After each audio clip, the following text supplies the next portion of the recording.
नमस्कार। Public Asia news में आपका स्वागत है। उत्तर प्रदेश के गाजियाबाद से आज एक दुखद खबर आई। खबर है पत्रकार विक्रम जोशी की। जी हाँ, विक्रम जोशी जो गाजियाबाद में हमलावरों की गोली का शिकार हुआ। पत्रकार विक्रम जोशी की बीती रात मृत्यु हो गई।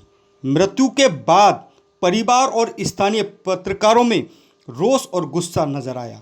परिवार ने विक्रम का पोस्टमार्टम कराने से मना कर दिया और बॉडी लेने से भी मना कर दिया। परिवार और स्थानीय पत्रकार डीएम गाजियाबाद को बुलाने की बात पर अड़े रहे। घटना की सूचना पाकर जिलाधिकारी, एसएसपी, आला अधिकारी घटनास्थल पर पहुंचे और परिवार और पत्रकारों की बात को सुनी और एक मुआवजे का ऐलान किया, नौकरी का ऐलान किया। क्या इन सब से पत्रकार को न्याय मिलेगा? पत्रकार के परिवारों को न्याय मिलेगा?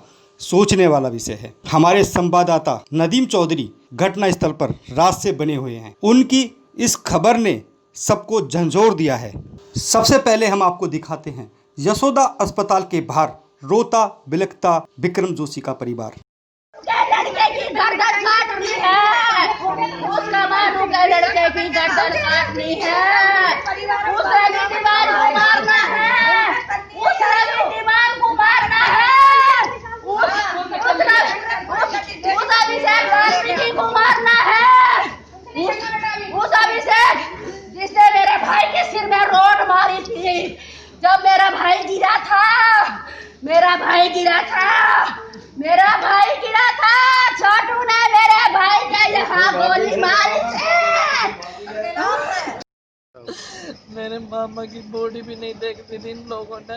रात हमें 2 बजे फोन करके बता रहे कि विक्रम जोशी पत्रकार खत्म हो गए। मेरा नाम आशीष है। अच्छा, मैं उनका मान जाऊं तो ऐसा कैसे? मतलब अब आपको क्या करना है?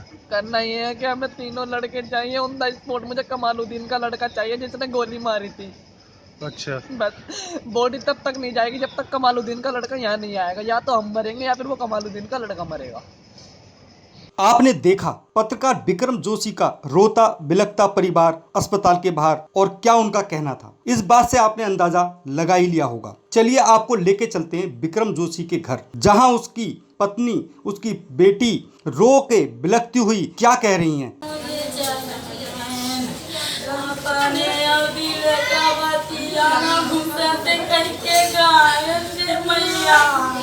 मेरी आत्मा कितना तड़पती है। तुमको फिर पागल होने ने कांटे में खींच रही है। लो थोड़ी थोड़ी पियो, बोलना चाहेगा। लो थोड़ी थोड़ी पियो, जाए के साथ जाए, कोई ना जावे। लो सब पियो, जब भी तो समझ मिलेगा उनको।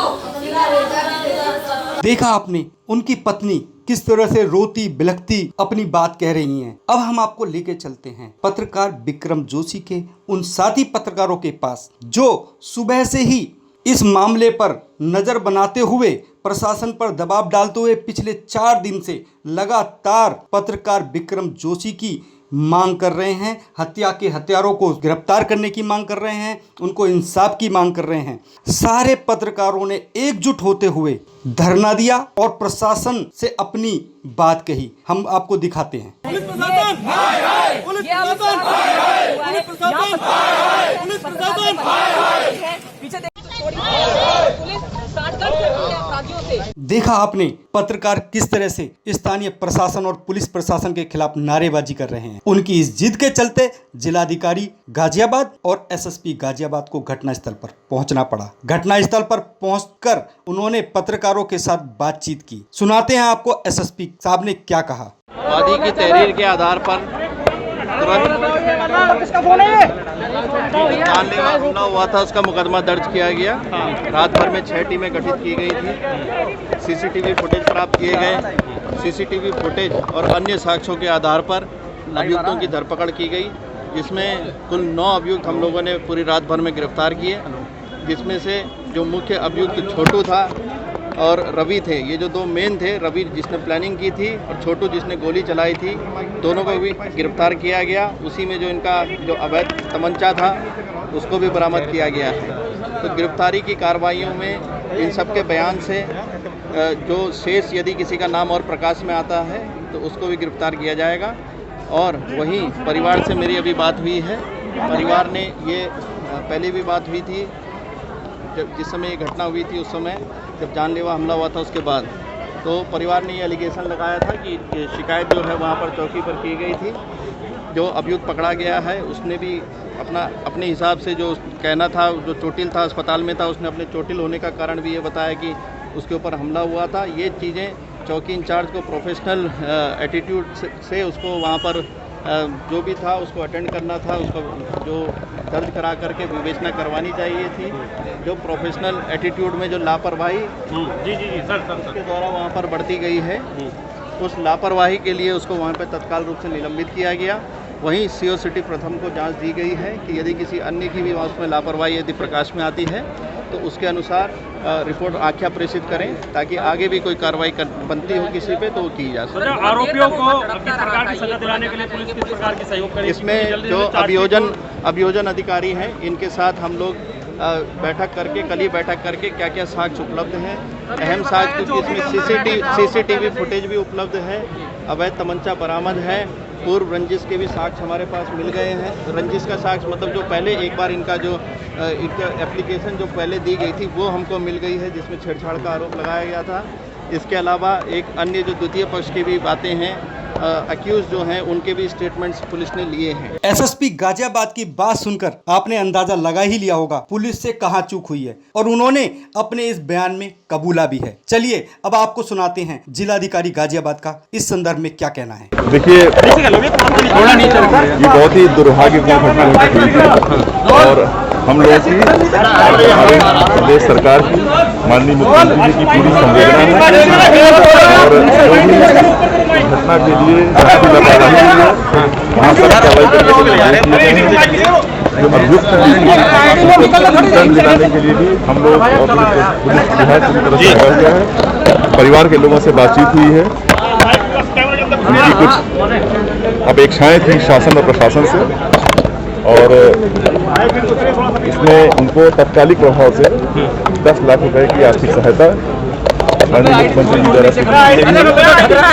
उनकी मांग थी कि उनकी जो पत्नी है उनको कहीं नौकरी की व्यवस्था कराई जाए। हमने उनको ये आश्वासन दिया है और हम व्यवस्था करा रहे हैं कि उनकी योग्यता के अनुसार जो भी उचित नौकरी होगी उसका प्रबंध कराया जाएगा, उनके पेपर्स वगैरह देख करके।